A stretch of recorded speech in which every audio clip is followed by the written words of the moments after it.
Hello, boxing fans around the world. Thank you once again for joining us on another episode on Talking Fight, featuring Christian from the Friday night panel as we discuss Olympic boxing coming up in Tokyo in 37 days, I think, by now.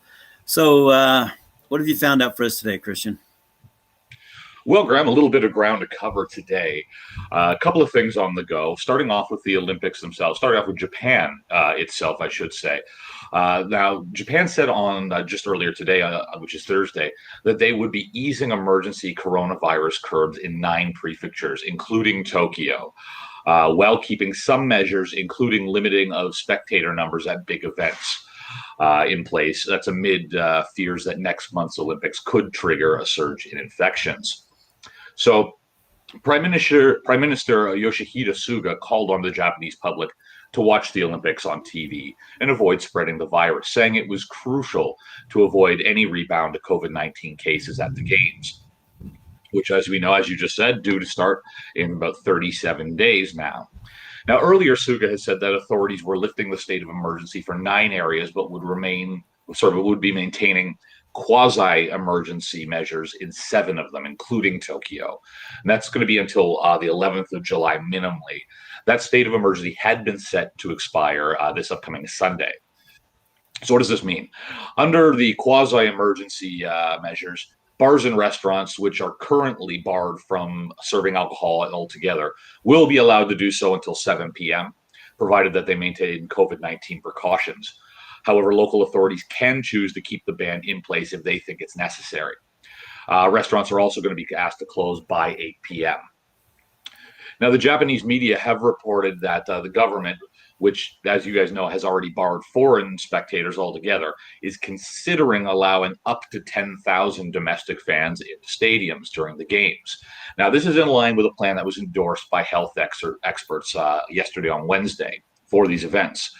The organizers are due to actually make a decision, theoretically, as soon as Monday as to whether or not to allow domestic spectators at all. And they look likely to keep some restrictions in place on crowd numbers. Now, if it does go ahead under the current quasi-emergency measures, just like as under the state of emergency, spectators at major events will be and currently are limited to a maximum of 5,000 or half of the venue's capacity, whichever number happens to be smaller. Health experts, including the top medical advisor, Shigeru Omi, agreed on Wednesday that the number of spectators at venues could be raised as high as 10,000, but only in areas where that quasi-emergency state had been lifted. So it looks like they're on the fence still a little bit at this point in time as to whether or not we're going to be seeing people in the seats during these Olympics and during that boxing tournament. So at this point, it could be not at all. It could be half the capacity or 5,000, small number, or we could be seeing a fair-sized crowd of up to 10,000 people. Again, they're really back and forth, and it depends on who you ask in the Japanese media at this point in time what that's going to look like. But we will continue to keep you guys updated on any changes to the games and what's going on in Japan as they happen. But let's take a look at someone who's looking to inch closer and closer back to the IOC. AIBA President Umar Kremlev. And in the latest bid to kind of sneak their way back a little closer to that IOC fold, the International Boxing Association is arranging a training camp for athletes from Africa, Asia, and the Americas. Now, this is after the governing body had received several requests from national federations to facilitate international practice opportunities. So these requests were made due to the ongoing restrictions caused by COVID-19 and the difficulty some countries are having in prepping for larger events such as the Olympic Games. Nations will now be able to attend a training camp that's going to be held in Khabarovsk in Russia, starting on the 3rd of July and running right through to the opening of the Games on the 23rd. Boxing tournament at Tokyo is going to which they are not organizing, remember, AIBA, is starting on the 24th. AIBA President Umar Kremlev said, "We would like to support all federations, and first of all, our athletes and coaches to be fully prepared for every competition. Our main task is to help them compete at the highest level. Because of that, we're going to organize training camps and provide full support for our boxers." Now, you guys will remember the Konstantin Korotkov Memorial International Boxing Tournament was held in Khabarovsk just back in May of this year.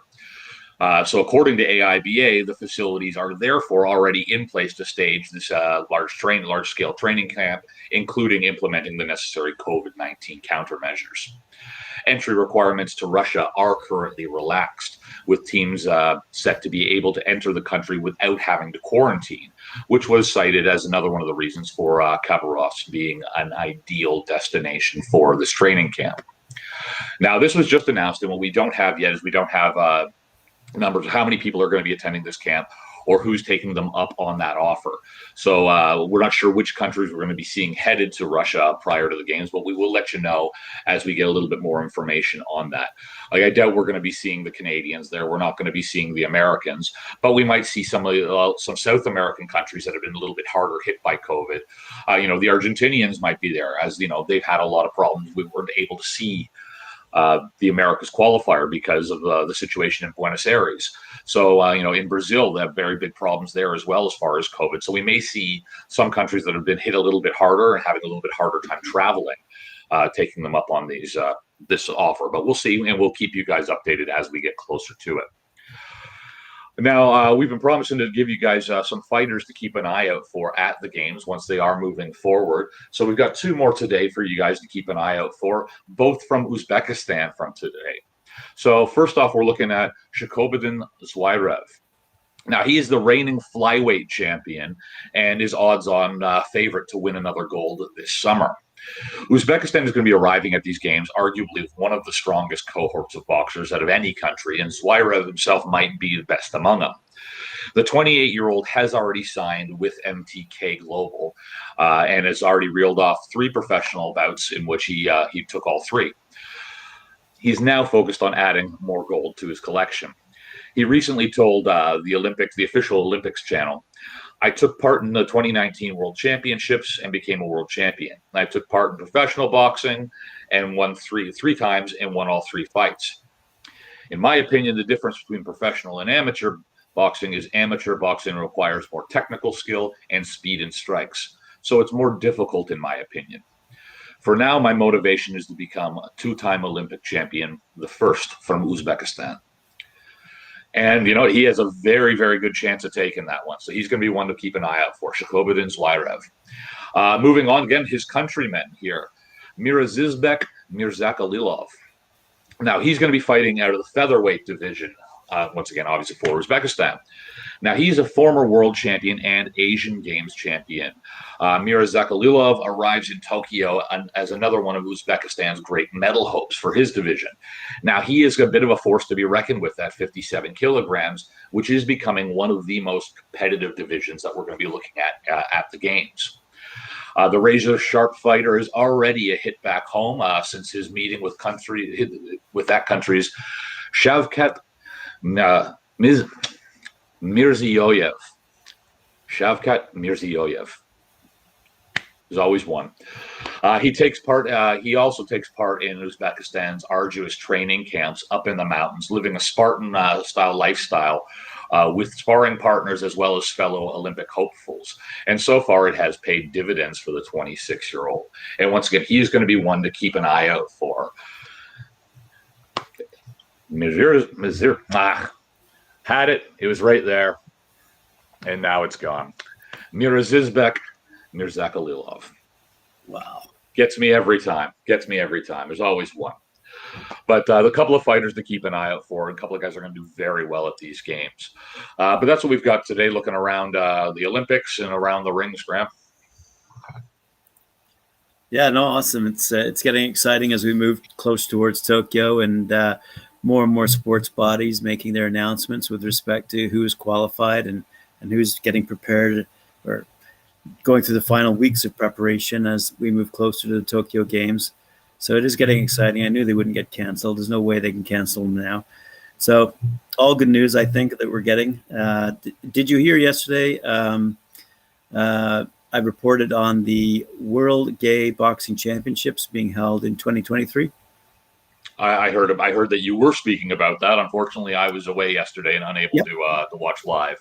Yep. So I was just curious if you happen to know, because the one body that wasn't mentioned in that article, uh, and if you were online, I wondered if you'd been looking up this as well, whether the IOC is introducing, because I don't know where the IOC stands. I mean, does anyone oppose gay athletes in the boxing ring, for example?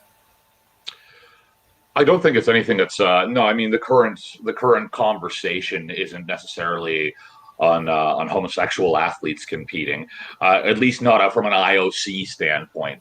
Obviously, depending on what your national Olympic committee is, other some parts of the world are obviously more tolerant, more accepting than others.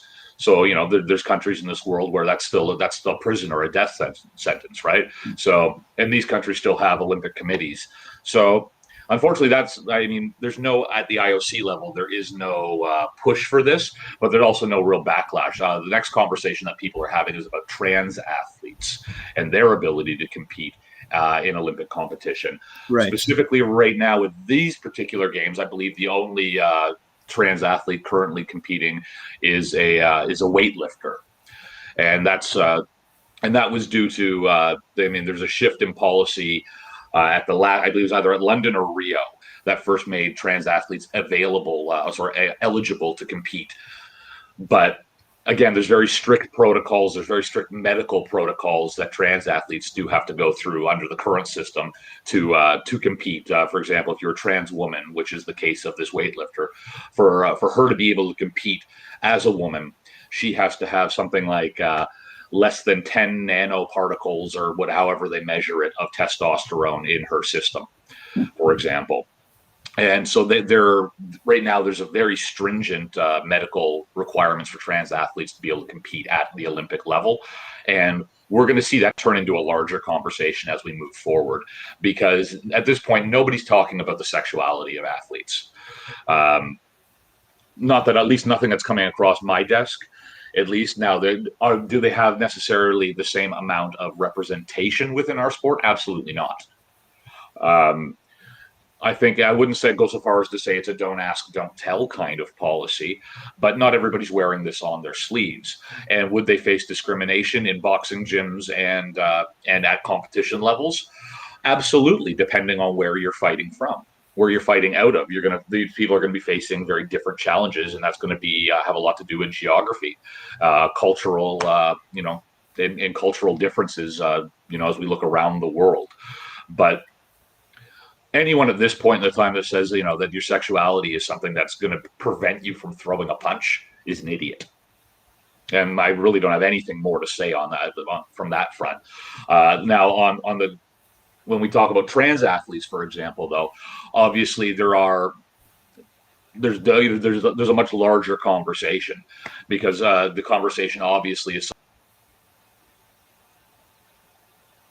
considerably larger than their opponents, or have physical advantages due to the gender they were assigned at birth, as opposed to what they're fighting under now. And that's been the big pushback against trans athletes, and that's why they currently have to go through such stringent medical requirements, or meet such stringent medical thresholds in order to be considered their chosen gender medically for the games. Again, this is a conversation that we're only going to be seeing growing as we get maybe not necessarily into these games, but with the current weightlifter. I'm sorry, I cannot remember her name off the top of my head. I believe she lives from France. I believe she might be a French athlete. I can look into this and get back to you on that one. But again, this is going to be something that opens up that conversation more as we start seeing it across other sports disciplines. Here's something that just popped into my head yesterday when I was going through that article and reporting on it in yesterday's episode. Just wondering if you yourself had done any further investigation prior to that report came out. That's all. Just wondered. Hadn't had a chance to look too much farther into it, but I said, as far as I'm aware, there's no current conversation at high levels about the sexuality of athletes at this point. Right. Nor should there be, because it's nobody's business. Yeah. So should there be a need for a gay Olympics? The answer would be no, because they would be more than welcome to compete at the normal, shall we say, Olympics. No, but what we're lacking in our sport from that, and why competitions like the one that you reported on yesterday are noteworthy, and why we should be talking about them and paying attention to them, is it does highlight the fact that these people do exist. Again, it's nobody's business at the end of the day, but so I say that to think that you shouldn't be discriminated against, but there is a lack of representation. It is very much is we don't see it in our sport. It is there; it's under the surface. So when this took place, I believe, is it Australia? Yes, the Martin Short, not Martin Short, Martin Stark, I believe, was a gentleman, an amateur boxer who created the World Gay Boxing Championships, set to take place in 2023, and that's because the Gay Games does not have boxing fights in them. So I was just curious whether the IOC had a stand on this one or not. Well, again, it wouldn't be recognized, and it wouldn't necessarily have any actual affiliation with the International Olympic Committee at the end of the day. But what this does, again, it just highlights that people from all walks of life are involved in sport. And it does, we don't see, there's no stock images. There's no, we don't see.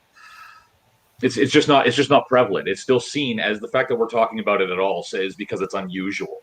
And like seeing like normalizing women in combative sports, we need to stop thinking of people from different lifestyles or different sexuality, different genders as being inferior or being different or unable to compete at the same level as as everybody else, as the people who are already allowed to compete in all categories. Yeah, it's a good point. As a matter of fact, in our next upcoming symposium series episode, I'll be speaking to Trevor Lake out of the UK, because his primary focus as a promoter is women in boxing, and that's what we'll be talking about, and more specifically about the ability to create a women's league for boxers. It gets tricky when you start saying, are they any different? Are they inferior? The answer is no. Hey, Big T, that was my question. Will a gay championship in boxing and allow straight boxers to compete? I asked that same question, Big T, and I don't know that answer. If I had to venture a guess, I would say that probably the answer is yes. At the end of the day, just based on the fact that the whole idea of this is inclusion. Right. At the end of the day. Now, if you were a straight boxer, would you necessarily go out there and say, I want to compete in a gay event? You might decide you want to do that as an ally. But as opposed to actually having to be gay, this could just be saying, no, I support this. I am an ally to your cause at that point in time. But I didn't read anything in the initial article, because I believe you shared the initial article with me that you reported on. And I didn't see anything in there that would have suggested that they were saying this is for us and only us. It was more so, again, to bring attention to within our sport, that fact that there are gay people out there that are athletes, that they are participating, and that they deserve to be the exact same access to opportunity as everybody else. My point was, since day one, best of the best go to the Olympics, quite frankly. Absolutely. It doesn't matter really what you do in your bedroom. And at the end of the day, I was asking the exact same question, just with respect to inclusion, whether the reverse is true. It will be interesting to see. I mean, because quite frankly, gay or not, a boxing championship is a boxing championship, and I'd just be curious to see what happens. Well, it's not like we're going to keep tabs on this story, but the reality of it is as these headlines do pop up from time to time, as our kids are being taught, all these gender profiles kind of all mix and morph together. We're no longer he's and she's, we are theys, as I'm told. But at the end of the day, if you're good enough to compete in the Olympics, whether you're gay or not, really wouldn't matter. You should just, off you go. You got your card. It's going to be cool to see these. It's all about normalizing. It's about normalizing the experience, the conversation we always have about women in sport. The more we talk about it, the more we have that conversation, even when they're difficult conversations. The more we have, the more it's going to normalize the experience. The less we're, oh, well, that's weird that they're having this tournament. Yeah, no, our 2 cents, if you will, in all of this is that the more championships, the merrier. Quite frankly, the more tournaments, the merrier. With respect to boxing, and let's see a rainbow. Let's see a rainbow belt. Let's go. Let's go. Professional league. Let's see a rainbow belt there. I don't care. More bouts, the better. More bouts, the better. And the best of the best competing can only be a good thing. So tomorrow's Friday. We'll see you at 2 p.m. Eastern Daylight Time, and then again on the Friday night panel. So have yourself a good day, and we'll see you tomorrow. I'll be there.